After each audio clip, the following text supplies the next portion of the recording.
Bacteria हो गया था। तो बैक्टीरिया में हम लोग ने सैल्मोनेला टाइफाई देखा था जो आपका डिजीज टाइफाइड करता है। एंड दूसरा एंटीनोवा हिस्टोलिका देखा था। आज हम देख रहे हैं वायरस। तो वायरस के लिए सबसे पहले हम देखेंगे वायरस किस ऑर्गेनिज्म से हो रहा है आपका।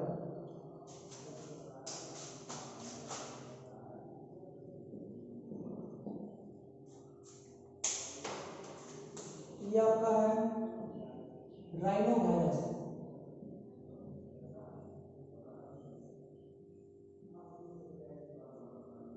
ये एक वायरस है जिससे आपका डिजीज होता है कॉमन कॉल्ड। कॉमन कॉल्ड एक टाइप का डिजीज है जिसमें आपका हेडेक होता है, कफ होता है, टायर्डनेस होता है। तो नॉर्मली हमारा जो हो रहा है या किस ऑर्गेनिज्म के कारण है, राइनो वायरस। और ये डिजीज कौन सा है, कॉमन कॉल्ड। अब हम देखते हैं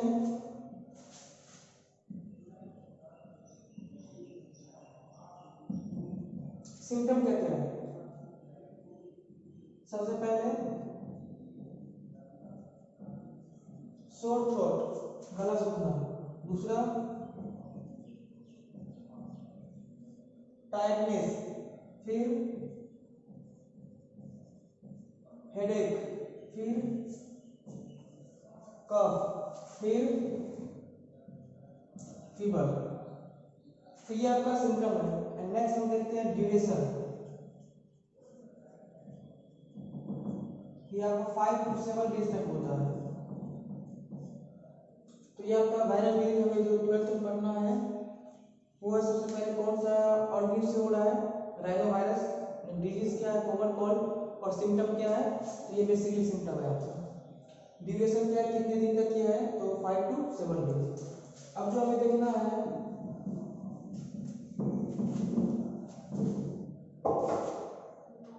वो है mode of transmission.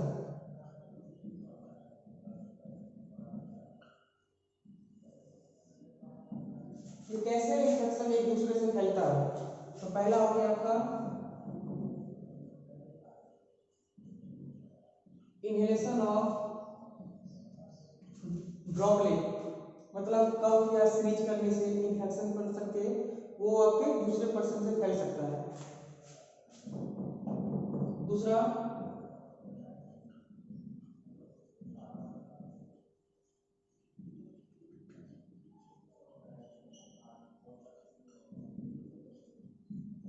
Touching of contamination object, मतलब कोई इन्फेक्टेड पर्सन है, अगर वो किसी ऑब्जेक्ट को टच कर रहा है और वो उस ऑब्जेक्ट को फिर से कोई नॉर्मल पर्सन ले रहा है, तो इस तरह से आपका मोड ऑफ ट्रांसमिशन, इस तरह से वायरस फैलता है।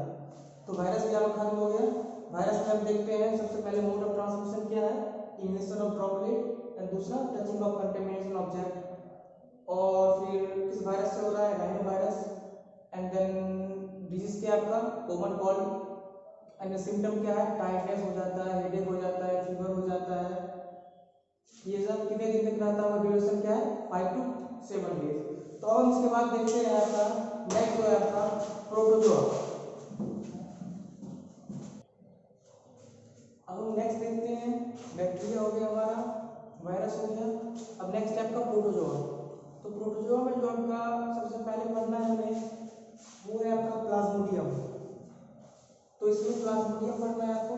प्लाज्मोडियम है क्या, इससे एक डिजीज होती है जो हम लोग जानते हैं, वो नॉर्मली वो है मलेरिया। तो प्लाज्मोडियम का स्पेसिफिक टाइप देख रहे थे हम। पहला है प्लाज्मोडियम फैल्सिपेरम, दूसरा है प्लाज्मोडियम मलेरिया, एंड तीसरा है प्लाज्मोडियम वाइवेक्स। अब इससे किस टाइप की मलेरिया होती है, मलेरिया का भी 2-3 टाइप है। कौन सा प्लाज्मोडियम से कौन सा मलेरिया होता है ये हमें देखना है। सबसे पहले प्लाज्मोडियम फैल्सिपेरम, इससे आपका होता है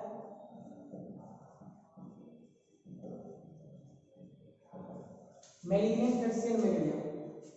उसके बाद है आपका प्लाज्मोडियम मलेरिया, इससे आपका होता है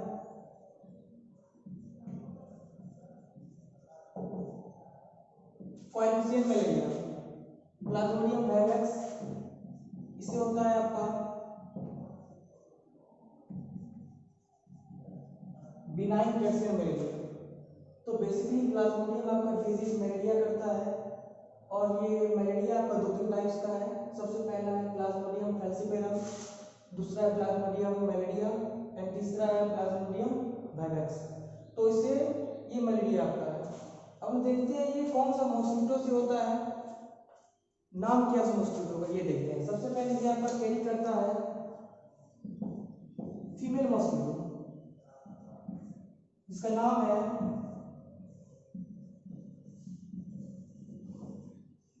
एनोफिलिस। एनोफिलिस मॉस्किटो से आपका मलेरिया होता है। तो इतना हम जान गए। अब इसके बाद हमें जानना है इसका मैकेनिज्म क्या है, ये कैसे कैरी होता है। अब हमें देखना है मॉस्किटो का इन्फेक्टेड फॉर्म क्या है।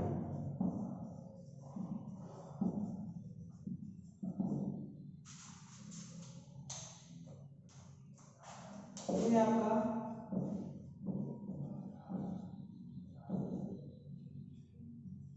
स्पोरोजाइट, अभी बस इसका नाम देख लें। स्पोरोजाइट जो है वो है इन्फेक्टेड फॉर्म जो आपका मॉस्किटो से ह्यूमन बीइंग में जाता है, इसी कारण से मलेरिया हो रहा है।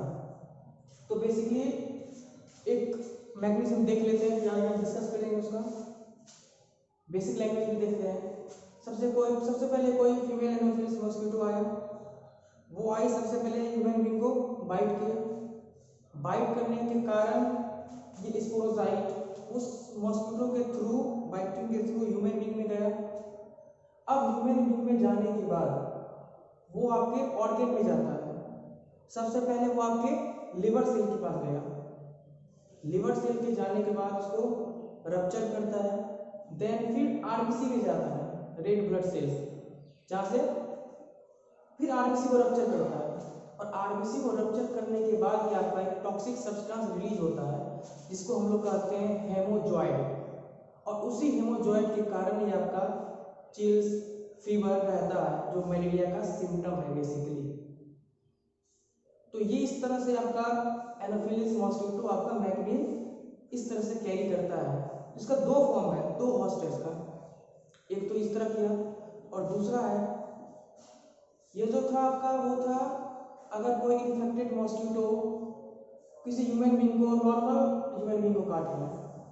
और दूसरा है जब कोई मॉस्किटो इन्फेक्टेड कोई मॉस्किटो अगर इन्फेक्टेड ह्यूमन बीइंग को काट रहा है, तो इन्फेक्टेड ह्यूमन बीइंग के पास आपके पास क्या प्रेजेंट है, स्पोरोजाइट। ये हम पहले डिस्कस कर चुके हैं। अगर कोई मॉस्किटो किसी ह्यूमन बीइंग, इन्फेक्टेड मॉस्किटो किसी ह्यूमन बीइंग को बाइट कर रहा है, तो उससे स्पोरोजाइट उस ह्यूमन बीइंग में चले गया। अब वो क्या हो गया, ह्यूमन बीइंग इन्फेक्टेड हो गया। ये पहला केस है। दूसरा केस है जब कोई नॉर्मल नॉन इन्फेक्टेड मॉस्किटो अगर उस इन्फेक्टेड मॉस्किटो को बाइट किया, तो वो स्पोरोजाइट जो ह्यूमन बीइंग में प्रेजेंट है वो आपका मॉस्किटो में चले जाता है, और वो मॉस्किटो के सैलिवरी ग्लैंड में जाकर स्टोर हो जाता है। फिर ये लाइफ साइकिल आपका फिर से रिवर्स होता है। इसी तरह फिर से वो मॉस्किटो फिर से नॉर्मल ह्यूमन बीइंग को इन्फेक्ट करता है, फिर वहां से सैलिवरी ग्लैंड में स्टोर करता है। इस तरह करके आपका मैकेनिज्म चल रहा है। तो इस मैकेनिज्म को अभी हम डिस्कस करते हैं। तो पैसेज में से डिस्कस कर लिए थे, अब हम इसके रिटन फॉर्म में देखते हैं समझने के लिए। सबसे पहले इसका 2 फेज है। एक है इन्फेक्टेड मॉस्किटो जब नॉर्मल ह्यूमन बीइंग को बाइट कर रहा है, और दूसरा है जब normal mosquito infected human being को कट कर रहा है, बाइट किया। तो पहले पैसेज में से देखते हैं, तो मॉस्किटो बाइट ह्यूमन बीइंग, तो क्या हुआ, स्पोरोजाइट जो आपका इन्फेक्टेड फॉर्म है, जस्ट देखिए हम स्पोरोजाइट से ही आपका मलेरिया कैरी होता है। तो ये स्पोरोजाइट आपका ह्यूमन बीइंग में चला गया। अब ह्यूमन बीइंग में जाने के बाद वो आपका लिवर सेल में जाके स्टोर होके वहाँ पे मल्टीप्लाई करता है। फिर मल्टीप्लाई हो गया, फिर मल्टीप्लाई होने के बाद वो आपके आरबीसी में चले जाता है, और आरबीसी को रप्चर कर देता है। आरबीसी को रप्चर करने के बाद एक टॉक्सिक सब्सटेंस रिलीज होता है, जिसका नाम है हेमोजॉइड। और इसी हेमोजॉइट के कारण ही मलेरिया होता है। और पहले मलेरिया का सबसे पहला सिम्टम है चिल्स एंड फीवर, जो आपका एवरी 3 to 4 डेज में अल्टरनेट डेज में होता है। ये पहला केस हो गया। दूसरा case, the non infected mosquito किसी इन्फेक्टेड ह्यूमन बीइंग को बाइट किया। तो इन्फेक्टेड ह्यूमन बीइंग के पास क्या परसेंट है, स्पोरोजाइट परसेंट है।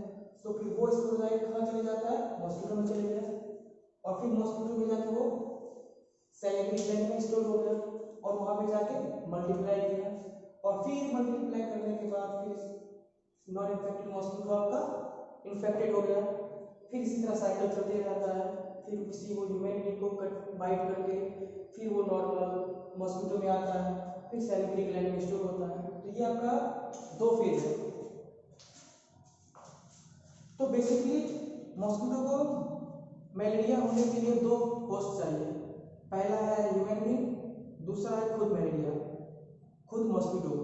तो 2 होस्ट चाहिए इसको, पहला है ह्यूमन बीइंग, दूसरा है मॉस्किटो।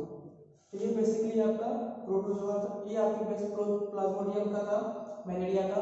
अब हम देखते हैं एक और प्लाज्मोडियम है एंटीमोवा हिस्टोरिका, जो ऑर्गेनिज का नाम है एंटीमोवा हिस्टोरिका, जिससे आपका डिसेंट्री होता है, एमीबिक डिसेंट्री होता है। ये हम नेक्स्ट डिस्कस करते हैं। अब हम नेक्स्ट प्रोटोजोआ देखते हैं, वो है आपका एंटीमोवा हिस्टोरिका। पहला प्रोटोजोआ क्या था आपका, प्लाज्मोडियम, और दूसरा है आपका एंटीमोवा हिस्टोरिका। सबसे पहले ये आपका ऑर्गेनिज्म है,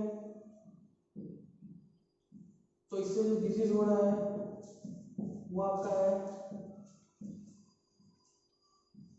डिसेंट्री। कौन सा डिसेंट्री, एमीबिक डिसेंट्री, ठीक है, डिसेंट्री हो रहा है। अब हम देखते हैं सिम्टम। तो सबसे पहले सिम्टम आपका होता है कॉन्स्टिपेशन, दूसरा क्या हो जाएगा क्रैम्प, एंड तीसरा स्टोमक पेन। और भी बहुत सिम्टम होता है, लेकिन बेसिकली ये 3 सिम्टम है। तो ऑर्गेनिज्म हो गया आपका एंटीमोवा हिस्टोरिका, डिसीज हो गया आपका डिसेंट्री, एंड सिम्टम हो गया आपका कॉन्स्टिपेशन हो गया, क्रैम्प हो गया, स्टोमक पेन हो गया, ठीक है। अब हम देखते हैं मोड ऑफ ट्रांसमिशन।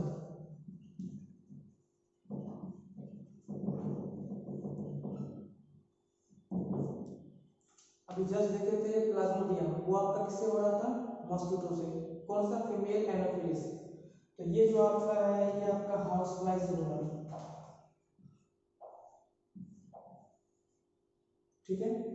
अब हाउस फ्लाई कैसे करता है, कोई भी फिकस मटेरियल है, हाउस फ्लाई फिकस मटेरियल पे जाके बैठता है, फिर वो बैठने के बाद फिर वो आपके फूड वाटर किसी भी चीज में जाके उसको कंटेमिनेशन करता है, फिर वो कंटेमिनेटेड फूड एंड वाटर हम लोग लेते हैं, इस कारण से ये एमीबिक डिसेंट्री हो रहा है। तो हाउस फ्लाई कैसे होता है, बाई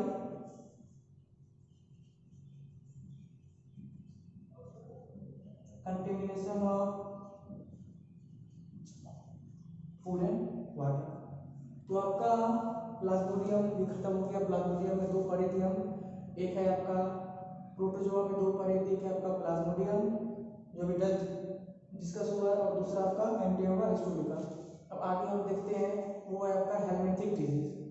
तो हेलमिंथिक डिजीज हमें 2 पढ़ना है, पहला है आपका एस्केरिस, दूसरा है आपका वुफकेरिया। एस्केरिस से आपका डिजीज होता है एस्केरियासिस, और वुफकेरिया से आपको होता है फिलियरियासिस, या एलिफेंटियासिस हो रहा है आपका वो है। तो ये बेसिकली अभी हमने देखा। अब हम देखते हैं आपका हेलमिंथिक डिजीज। तो हेलमिंथिक डिजीज बेसिकली आपका 2 है, सबसे पहला है राउंड वॉर्म और दूसरा है फिलियर वॉर्म, फिलियरियल वॉर्म। तो राउंड वॉर्म और फिलियरियल वॉर्म ये आपका कॉमन नेम है, तो इसका बायोलॉजिकल नेम क्या है ये देखते हैं। राउंड वॉर्म जो है इसको हम लोग कहते हैं स्कैनिस लम्बिकॉइड्स, और फिलियरी वॉर्म को आते हैं हम लोग बुकेरिया बैंक्रोफी। तो ये आपका राउंड वॉर्म और फिलियर वॉर्म जो है ये जो आपका कॉमन नेम है। तो आपका बायोलॉजिकल नेम जो है वो आपका स्केरिस लम्ब्रिकॉइड्स और फिलियर वॉर्म जो है वो है बुकेरिया बैंक्रोफी। अब हम सबसे पहले राउंड वॉर्म डिस्कस करते हैं। तो राउंड वॉर्म के लिए सबसे पहले हम क्या जानेंगे, ऑर्गेनिज्म का नाम जानते हैं। अब हमें जाना है infected form.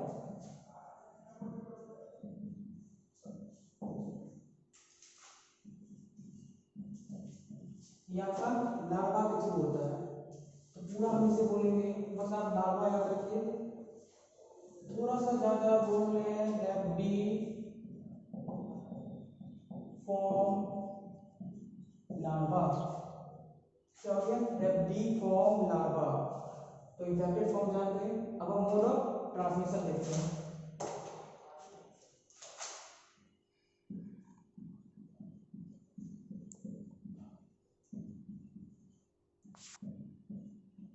Mode of transmission जानने से पहले हम इसका थोड़ा सा पैथोजेनेसिस देख लेते हैं, मतलब ये कैसे ह्यूमन बीइंग में आ रहा है। सबसे पहले हम तो हमारा जो फीकल मटेरियल बाहर हो रहा है, वही फीकल मटेरियल के थ्रू ही लार्वा बाहर आता है नॉर्मली। तो हमारा फीकल मटेरियल प्रेजेंट है, ये लार्वा रैप्डिफॉर्म लार्वा राउंड वॉर्म जो है हमारे फीकल मटेरियल में प्रेजेंट है। तो फीकल मटेरियल जैसे ही बाहर आता है तो वो आपका जैसे ही लैंड के कांटेक्ट में आता है, कोई भी लैंड के कांटेक्ट में, तो सॉइल को वो कंटेमिनेशन कर देता है उस पार्ट को। तो कंटेमिनेशन होने के बाद प्लांट हुआ, सॉइल हुआ, एनिमल हुआ, कोई भी चीज अगर उसके कांटेक्ट में आए तो वो उसको इन्फेक्ट कर देता है। तो हम जैसे प्लांट से हम कोई भी फूड खा रहे हैं, कोई भी प्लांट हम उसको कोई भी वेजिटेबल हम खा रहे हैं, तो उस वेजिटेबल में उसका लार्वा प्रेजेंट है, इन्फेक्टेड फॉर्म प्रेजेंट है। अब उसको हम कुक करते हैं, वो कुक करने से फिर हम उस कुक वेजिटेबल को खा रहे हैं। तो इस तरह से आपका फिर से राउंड वॉर्म आपके शरीर में आ रहा है। तो ये आपका हो गया फीको ऑर्डर लूप, मतलब फीकस पार्ट जो हमारा बाहर हो रहा है उसी वही फिर आपको इन्फेक्ट कर रहा है प्लांट को, वेजिटेबल्स को, और फिर उसको हम ऑरली हम खा रहे हैं।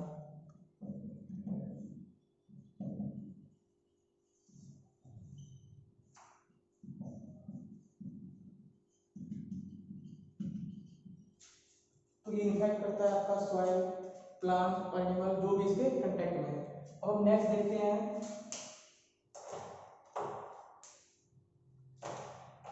वो है आपका सिम्टम।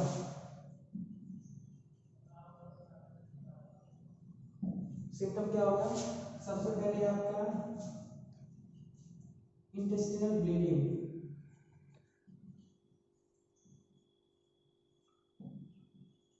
इंटेस्टाइन का लेयर परफोरेट कर देता है, परफोरेशन करने के बाद इंटेस्टाइन का लेयर खत्म हो जाता है, जिसके कारण से इंटेस्टिनल ब्लीडिंग होता है। नेक्स्ट एनीमिया हो सकता है आपका। नेक्स्ट फीवर हो सकता है। नेक्स्ट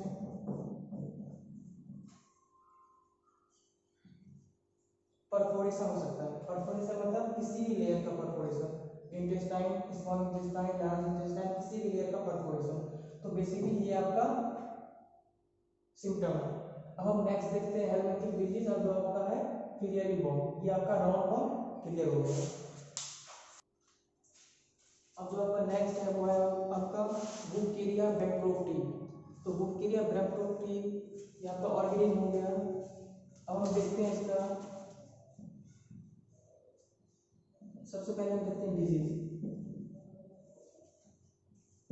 डिजीज क्या है आपका, फिलियरियासिस। जो एलिफेंटियासिस हो जाता है और पैर आपका फूट जाता है, वो आपका डिजीज बुकेरिया बैंक्रोफ्टी के कारण। उसके बाद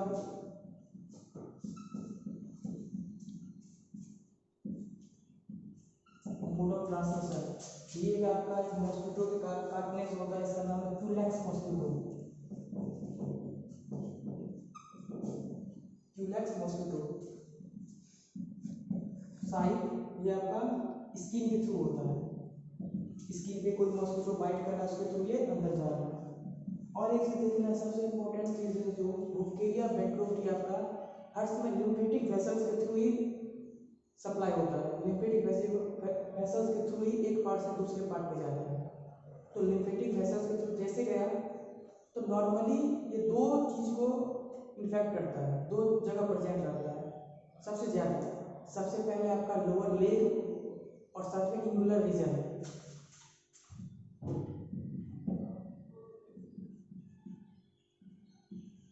लोअर लेग और वो लिम्फेटिक सप्लाई के थ्रू ही जाता है।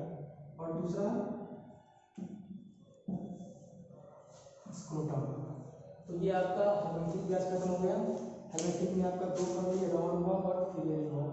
फिलियरी वॉर्म हो गया आपका फिलियरिसिस, मोड ऑफ ट्रांसमिशन हो गया आपका क्यूलेक्स मॉस्किटो, साइट हो गया आपका स्किन, और ये आपका लिम्फेटिक वेसल्स के थ्रू आता है। आपका नॉर्मली लोअर लेग और स्क्रोटम को इन्फेक्ट करता है, इसी कारण से स्वेलिंग हो जाता है, इन्फ्लामेशन हो जाता है, और ये आपका हेलमेंथिक भी खत्म हो गया। एंड नेक्स्ट हम कल डिस्कस करेंगे आपका नेक्स्ट वीडियो में फंगल डिजीज, और लास्ट में जो आपका नॉन कम्युनिकेबल डिजीज, और जो भी बचा है वो आपका कम्युनिकेबल में जो बचा हुआ है जो है आपका एड्स, नॉन कम्युनिकेबल में जो बचा है आपका कैंसर भी हो गया, और जो आगे जितना भी डिजीज है वो हम डिस्कस करेंगे।